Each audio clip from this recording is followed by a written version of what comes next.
Hello, and welcome to the super awesome comic review show. I am Foxy, and I'm just gonna rush through some of this week's new releases and try to catch up on a few oldies that we didn't get to talk about in the hiatus. So, probably my favorite book that came out this week, I thought was going to be Future Quest #1, which I loved. Future Quest #1 is pretty much everything I wanted it to be. Could have used a little bit more Herculoids up front, but hey. It's the team that brought us the fantastic Flash Gordon series. Jeff Parker, Doc Shaner, Jordie Bellaire, everybody that we love and love to see working together here. And now they're given a much bigger sandbox to play in.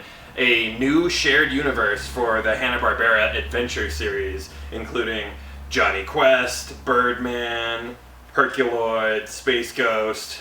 There's nothing cheesy about it. Space Ghost's origin is pretty intense. Dr. Quest is a questionable father, and everybody talks about it. And it's got a lot of edge going for it so far. Really looking forward to seeing where it all is heading. A book that I was kind of surprised that I liked as much as I did. Liked it a little bit more than Future Quest. Civil War II #0. Now I am a Bendis fan, and I love Coipel's art. They did House of M together, and that was one of my favorite Marvel crossovers of all time. With a sequel to a crossover event, you have to wonder about the validity, the necessity of such a thing. But within this one issue, the presented debate is already interesting, and there's nuance to the conversation.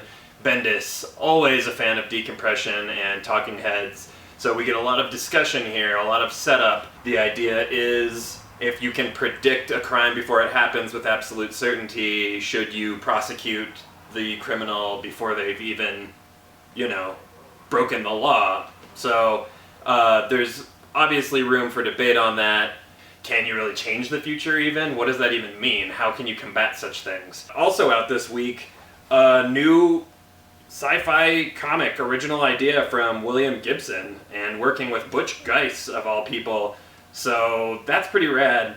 The first issue was a little light on story, I felt. It was a lot of characters being set up, but the back end matter on this was what really sold me, because you get a lot of information about what this comic is going to be about. And you get to read basically all the pitch materials, the character descriptions, and a lot of plot summary. Not super spoilery, but just giving you the shape of things.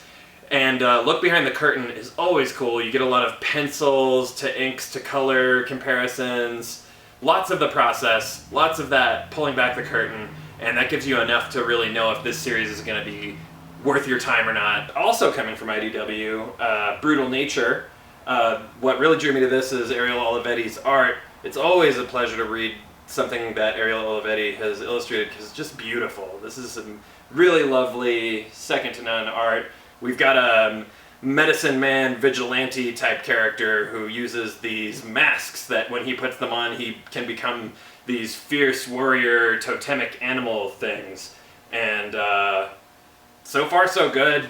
Seems to be going in some interesting directions. The time period it's set in is more like conquistador era, so some South American freedom fighting superhero witch doctor stuff. It's cool. It's different than a lot of what's out there, so check it out if you're looking for something new. Also, another new series starting up.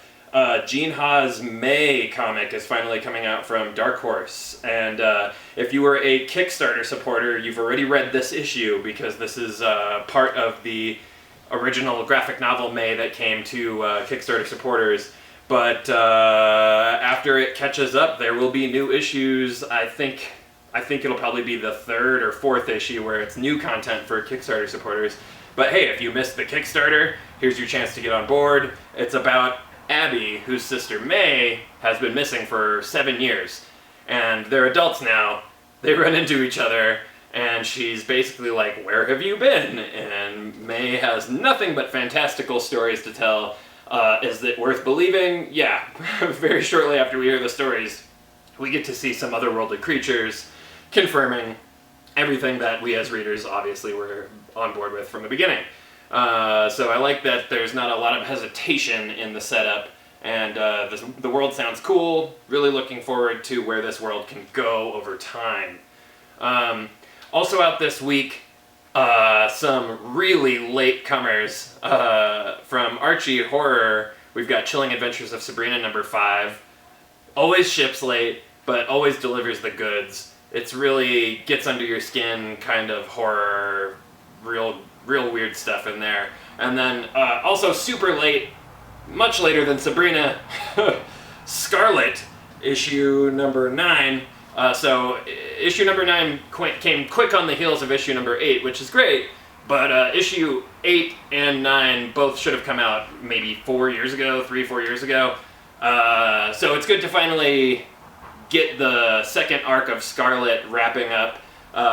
This was came out in the era of Occupy protests, and it's about basically a girl who's on a vigilante vendetta mission against the corruption of police and politicians who took her boyfriend away from her tragically. She's a cop killer at this point. Now, in this issue, she's in police custody finally, so how's she going to get out of this one? What's the plan from here? Was this a part of the plan?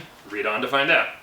And before we depart for the night, Moon Knight and Black Widow are awesome. Have you been reading them? You should. Moon Knight, written by Jeff Lemire and illustrated by Greg Smallwood, with colors by Jordi Belair. Hey, girl. Yeah, so good. The art diversity is great. It's like One Flew Over the Cuckoo's Nest in the Marvel Universe. What's real? Is it Mark Spector's belief in his Moon Knight identity, or is he even Mark Spector at all? What is the real deal? Or is he just being manipulated by Egyptian ne'er-do-wells who want to keep him under the thumb of his own questioned sanity? Lovely book, really cool, and a good jumping on point even if you've never read Moon Knight. It's definitely taking some nods from the Warren Ellis run that set up what Moon Knight was doing for the last couple of years, but you don't have to have read any of that stuff. Very inviting to new readers.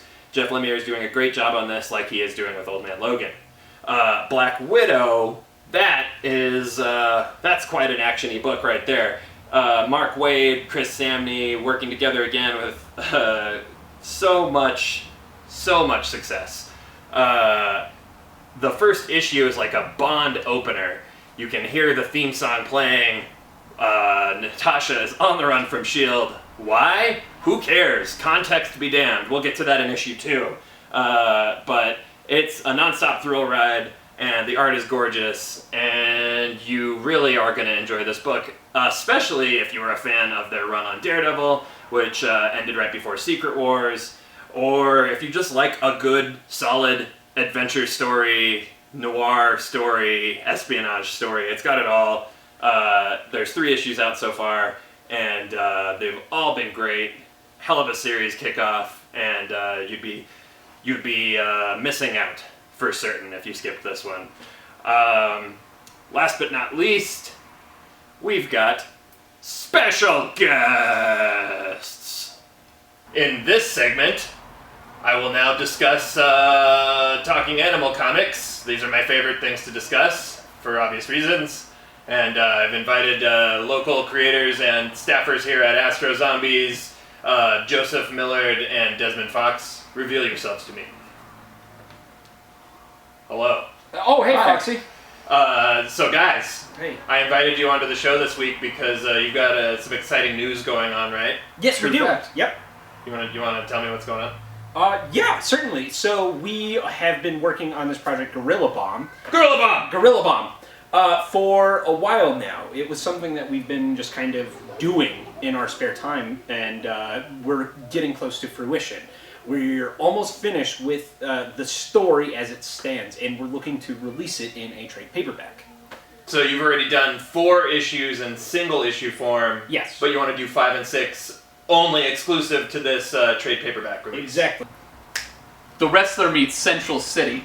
It's kind of that was the idea. We wanted to go for an intense sports entertainment, really grisly approach to doing a Flash kind of story. The part that really drew us in about Gorilla Bomb emotionally as creators was the Mickey Rourke aspect of it. Yeah. It was the darkness. It was it was where that takes you. There's a strong Shield vibe, I feel like, too, with the secret team of soldiers and whatnot. There is, yeah. There are a group of people in the comic that were inspired by Shield. Shield and BPRD. They're the governmental federal force that investigates, super heroic related issues. Now that it's coming to fruition, you're rounding the bend. How did it go? Is it everything you hoped it would be?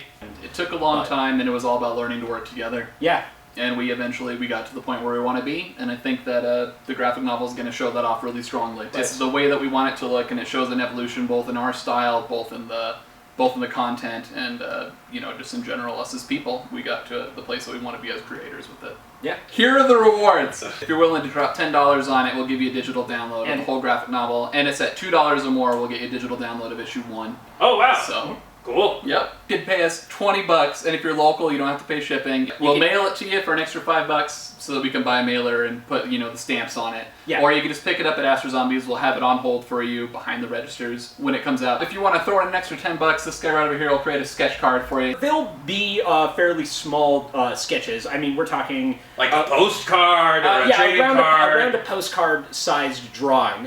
Somewhere between a postcard and a note card is what you will be receiving if you back it for $30. So what he's going to do is he's going to draw a pretty picture on there, and you'll have an original Do piece I get of to artwork. choose what's on the note card? If you directly contact me, I might just draw genitals instead of what you ask. This is not enticing me. They're beautiful fox genitals. Oh, okay. Yeah. Like if you I can make a request of what kind of genitals I want you to if you're asking for genitals, I will draw it. We also have a limited quantity of 3D printed, hand-painted busts of our main character, Southpaw. I've seen them.